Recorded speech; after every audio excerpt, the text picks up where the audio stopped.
अस्सलाम वालेकुम नाज़रीन, आप देख रहे हैं ZH न्यूज़ में ज़हीर अहमद। नाज़रीन, 26वीं तरमीम सेनेट का सेशन जारी है। कौमी असम्बली का रात को है। PTI ने इनकार कर दिया है। मौलाना फजल रहमान वोट डालेंगे। नवाज शरीफ चल पड़े हैं। सारा मुस्तकबिल में होगा क्या? PTI का फैसला कितना दानिशमंदाना है? मुस्तकबिल में इसके क्या असरात होंगे? और अगर वोट डाल देती PTI तो क्या होता? इमरान खान साहब के हवाले से जो खबर चली थी जियो पे कि उन्होंने कहा तुम्हारा क्या फ़ायदा, मुझे निकाल नहीं सकते। आज के PTI के वोट ना डालने के फैसले ने जो जियो को मजीद एक्सपोज किया, वो कैसे किया वो आपके सामने बात करते हैं अभी। और नाज़रीन, मौलाना फजल रहमान साहब के साथ बैरिस्टर गौहर ने जाके मीडिया टॉक की। उस मीडिया टॉक में उन्होंने बताया कि हमने मौलाना फजल रहमान साहब ने हमारा बड़ा साथ दिया और हमने मिल के बहुत ज़्यादा वो किए और आइंदा भी आने वाले दिनों में भी वो करेंगे। उन्होंने बड़ी शुक्रगुजार उनके हुए और लेकिन ये कहा कि हम वोट नहीं करेंगे, 26वीं आईनी तरमीम को हम वोट नहीं करेंगे। उसकी उन्होंने रीजंस भी बताई, जिसको बाद में फजल रहमान साहब ने उनका शुक्रिया अदा किया कि आपने सराहा है हमें।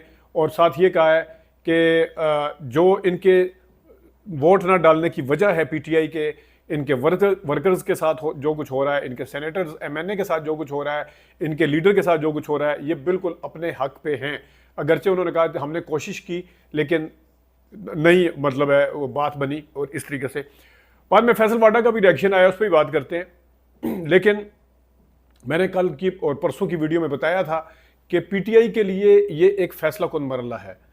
आप एक तरफ वोट डालेंगे, आपके ऊपर ना सिर्फ जजेस के पावर्स को कर्टेल करने का इल्ज़ाम लगेगा, बल्कि आपके ऊपर ये इल्ज़ाम भी लगेगा कि आपने अपनी सियासत, जो उसूली सियासत थी, शायद उसको कुर्बान कर दिया है।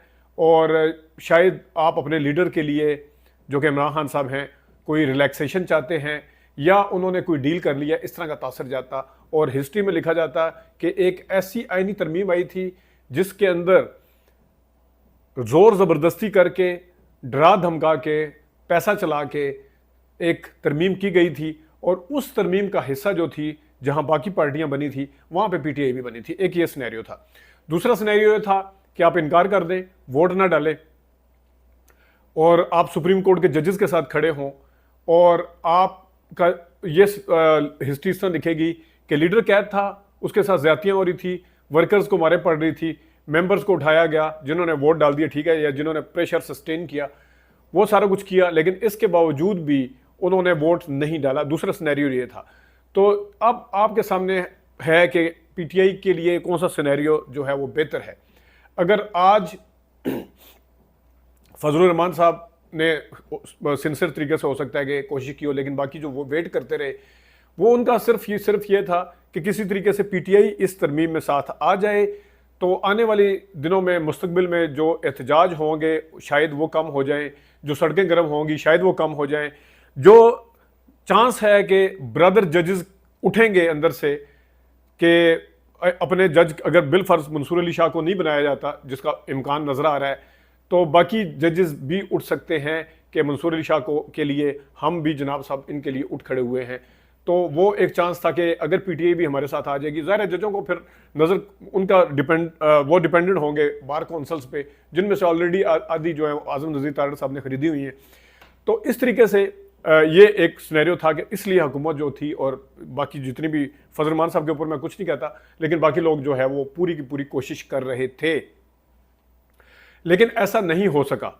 और PTI ने उसूली मौक़िफ़ लिया, अगरचे इस मौक़िफ़ के लेने से पहले PTI के चेयरमैन को 3 अक्टूबर के बाद से लेकर जिस किस्म की ज़्यादतियों का निशाना बनाया गया, जिस तरह उनके ख़ानदान को और उनके पार्टी वर्कर्स को और जो उनके मेंबर्स हैं उनको ज़्यादतियों का निशाना बनाया गया, उनकी बहनों को पकड़ा हुआ है, सारा कुछ किया गया। लेकिन इसके बावजूद भी मैसेज किया गया कि PTI ने एक मौक़िफ़ लिया जिसमें ये कि हम जजेस के पावर्स को कर्टेल नहीं करने देंगे, हम हुकूमत को अपनी पसंद के चीफ जस्टिस और बाकी जजेस नहीं लगाने देंगे, हम सुप्रीम जुडिशल काउंसिल के अंदर जो वारदात डाली जा रही है उसका साथ नहीं देंगे। ये है जनाब साहब इमरान खान साहब की जो सियासत थी, उसकी अब लुब्बुल-लबाब क्रक्स ये है कि उन्होंने उस चीज़ के ऊपर हामी नहीं भरी। मैंने क्यों कहा कि जियो की जो रिपोर्टिंग थी, जो ज़राए करके चली, जिसके ऊपर मंसूर अली खान वगैरह ने अच्छा खासा उनकी क्लास भी ली है, और जो कि अंदर ज़राए करके वो चलाया कि पता नहीं, उन्होंने कहा तुम मेरा साथ नहीं दे सकते, तुम्हारा क्या फ़ायदा, अंदर ज़राए करके, ज़राए वो जिसने उन्होंने कहा कि माइक लगाए हुए थे, जो भी है, ये एक प्लांटेड खबर थी ताकि पीटीआई के हाई स्पिरिट के जो लीडर का हाई स्पिरिट है उसका जो एक बयानिया बड़ी कामयाबी के साथ बना है, जो कि यकीनन बना है, जिसको इस वक्त और कोई नहीं, खुद नून लीग के सेनेटर जो हैं वो खलवतों में मानते हैं, यानी कि अकेले में जब वो बात करते हैं इस चीज़ को मानते हैं कि इमरान खान साहब ने हमें हैरान किया। लेकिन ये वाला बयानिया सिर्फ तोड़ने के लिए अपनी एक छोटी सी कोशिश की थी। लेकिन अगर उनके नज़र में इमरान खान इतने डेस्परेट थे, उनकी नज़र में मरे जा रहे थे कि जनाब मुझे यहाँ से निकालो, उनकी नज़र में अगर ये था सारा कुछ, तो फिर इमरान खान साहब ने ये स्टैंड क्यों लिया? इमरान खान साहब तो बड़ी खूबसूरती के साथ 26वीं तरमीम में एक बहाना लगाते कि फजल रहमान साहब के साथ हम साथ देंगे, और वो ये मौक़िफ़ ही ना लेते। उन्होंने फिर ये मौक़िफ़ क्यों लिया? अगर वो इतने बाहर निकलने के लिए, मेरा सवाल है, तो ये खबर किसी भी तरीके से सच्ची नहीं है। इसको आप अकली दलाइल के ऊपर देख लें, इसको आप ये परख लें जिस तरह मंसूर अली खान ने कल कहा कि क्या वहाँ पे माइक लगे हुए थे, कौन था, किसने आगे बताया। आप हामिद रजा की बात सुन लें, आप जिस मर्जी की बात सुन लें, जो अंदर से है उन्होंने कहा हाई स्पिरिट में थे इमरान खान साहब, जो कि हैं। लेकिन यहाँ पे एक वो मुसीबत पड़ी हुई है कि इमरान खान साहब जेल में बैठे हुए हैं, तो इनको मुसीबत पड़ी हुई है कि ये एक बयानिया जो है वो बन रहा है इस तरीके का। अब आगे आते हैं फैसल वाडा की तरफ।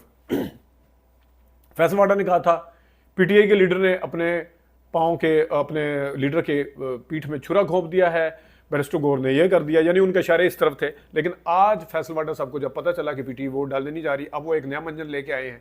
वो मंजन क्या है कि जनाब एक फॉरवर्ड ब्लॉक बनने जा रहा है, उसको जनाब लीड करेंगे बड़े जीरक सियासतदान। अब जीरक सियासतदान कौन होंगे? जो हर किसी की बातें मान लेते हैं, वो इनके नज़दीक जीरक सियासतदान है। वो जहाँ कल बिलावल साहब कह रहे थे ना, सियासत नाम है कंप्रोमाइज़ का। ओ भाई, आपकी वालदा और आपके नाना साहब कहते थे सियासत वाल है, ख़ासतौर पे नाना साहब कहते थे सियासत नाम है उसूलों का। यही कहते हैं ना कि उन्होंने ज़ियाउल हक के आगे गर्दन नहीं झुकाई थी, फांसी का फंदा ले लिया। तो आप कह रहे हैं कि सियासत नाम है कंप्रोमाइज़ का। हम तो ये सुनते आए थे सियासत एक उसूल के ऊपर खड़े होने का नाम है, अपना एक नज़रिया होता है, अपना सारा कुछ होता है। और ये जनाब वो तो ये फैसल वाडा साहब के भी जो जीरक सियासतदान है वो यही है कि जनाब जो हर किसी की बात मानेंगे। खैर ये तो इनकी ख्वाहिश है कि फॉरवर्ड ब्लॉक बनेगा। मुझे नहीं लगता कोई बेवकूफ़ होगा कि जो ना नून लीग में शामिल है ना पीपल्स पार्टी में शामिल है, उल्टा पीटीआई जो इस टाइम सबसे पॉपुलर जमात है उसको छोड़ के वो एक अपने ऊपर एक ठप्पा लगवा लें, जिसने पीछे नूर आलम खान के साथ, राजा रियाज के साथ और पता नहीं किस किस के साथ क्या क्या हुआ, क्या क्या जो हुआ था, वो अपने पीछे लगा लें सारे आज के दौर में। तो वो फॉरवर्ड ब्लॉक चल नहीं सकेगा, वो बन भी नहीं सकेगा। ये ख्वाहिश ज़रूर हो सकती है। और फैसल वाडा साहब के हवाले से ये है कि फैसल वाडा साहब का ताल्लुक ना पीपल्स पार्टी से ना नून लीग से है। वोट वो किसी न किसी का लेके आए हैं। वो किसके कहने पे लेके आए हैं?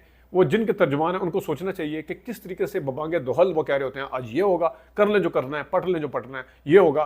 तो वो जो कहते हैं कि हमारा सियासत में मुदाखलत करने का ताल्लुक ही नहीं है हमारा, तो फिर ये किसकी बुनियाद के ऊपर कहते हैं?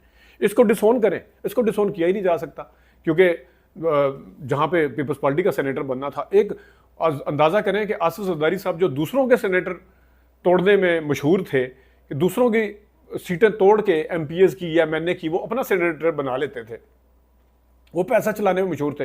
वो कितने मजबूर हुए होंगे कि अपने एक बंदे को विड्रॉ करके इनको जनाब सेनेटर बना दिया गया। और अब वो आगे तो ये देखना चाहिए। और नवाज शरीफ साहब जो लाहौर से चले, क्या कहते थे कि जिस तरह सीनियर जज चीफ जस्टिस बनता है सुप्रीम कोर्ट में, यही वाला उसूल होना चाहिए आर्मी में। कोई पिक एंड चूज नहीं होनी चाहिए। आज क्या कह रहे हैं वो जी, कारकर्दगी भी देखी जाए और पता नहीं ये भी देखा जाए और कॉम्पिटेंसी भी, सीनियरिटी भी। यानी सीनियरिटी के बाद अगर कारकर्दगी आप देख रहे हैं तो कारकर्दगी आपके देखने का मतलब क्या है हुकूमत के, कि उनकी कारकर्दगी उनके हक में होनी चाहिए। जाहिर है कोई भी बंदा अपने केस सुनने के लिए अगर जज बनाएगा वो किसी गैर जानबदार को तो नहीं बनाएगा, वो तो उसको पढ़ जाएगा।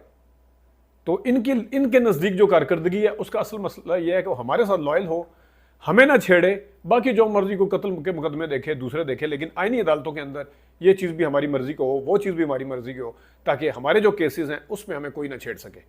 यही नवाज शरीफ साहब थे, गिलानी की दफ़ा उछल रहे थे और सुप्रीम कोर्ट की तारीफ़ें कर रहे थे कि सुप्रीम कोर्ट से बड़ी कोर्ट कोई नहीं है और उसने बिल्कुल इंसाफ पे मबनी फैसला दिया है। और गिलानी साहब उतरे, नीचे उतरे और रिज़ाइन करें, फलाना करें। और जनाब आज जो हैं वो वोट के नज़रिए को तो पहले से दफन कर चुके थे, अपने हर असूल को कंप्रोमाइज़ करके, हर असूल को दफना दफनू के हाथ साथ झाड़ के वो वोट डालने आ रहे हैं। और फिर सारे कहते हैं कि वो जी नवाज शरीफ की सियासत बड़ी असूली है, शहबाज शरीफ की हमें ही होगी। ये कौन सी असूली सियासत है? कहाँ है? रिकॉर्ड के ऊपर सारा कुछ है। सीनियर जज को चीफ जस्टिस बनना चाहिए, क्या नवाज शरीफ साहब ने नहीं कहा हुआ माजी में? और सीनियर जजेस को की सुप्रीम कोर्ट की मिसाल देते हुए वो दूसरे बड़े इदारे आर्मी के ऊपर कहते थे कि इनका चीफ भी जो है वो सबसे सीनियर जनरल होना चाहिए। लेकिन अब वो उनको सूट नहीं कर रहा सीनियर, उनको खतरा पड़ा हुआ है, खदशा पड़ा हुआ है कि ये बंदा ना बन जाए। काजी फैसल साहब से तो खैर ये लग रहा है कि जान छूट जाएगी, लेकिन अब ये जजेस के ऊपर है। मुनीब अख्तर साहब को तो नहीं बनाएंगे, जाहिर है। उनको अगर बना भी दें तो वो तो कभी कबूल नहीं करेंगे, जिस तरह बेंच में बैठना कबूल नहीं किया था। या अफरीदी साहब के ऊपर इम्तिहान है, या अफरीदी साहब किस मुंह के साथ आगे अगर इस चीज़ के ऊपर वो करते हैं, या बाकी जजेस का भी इम्तिहान है कि या अफरीदी साहब बिलफर्ज इनकार भी कर देते हैं, जिसका इम्कान कम है। उनका इम्तिहान है कि वो अपने जजेस के लिए खड़े होंगे, वो अपने असूल के लिए खड़े होंगे। ये बार कौंसल्स जो हैं ये अपने जजेस अपने इदारे की सेफ्टी के लिए उनके इख्तियारात के हवाले से खड़े होंगे। ये अब आने वाले दिन बताएंगे कि आगे क्या होगा। अभी अपडेट करते रहेंगे आपको। अभी तक के लिए इतनी इजाज़त दीजिए। अल्लाह हाफ़िज़।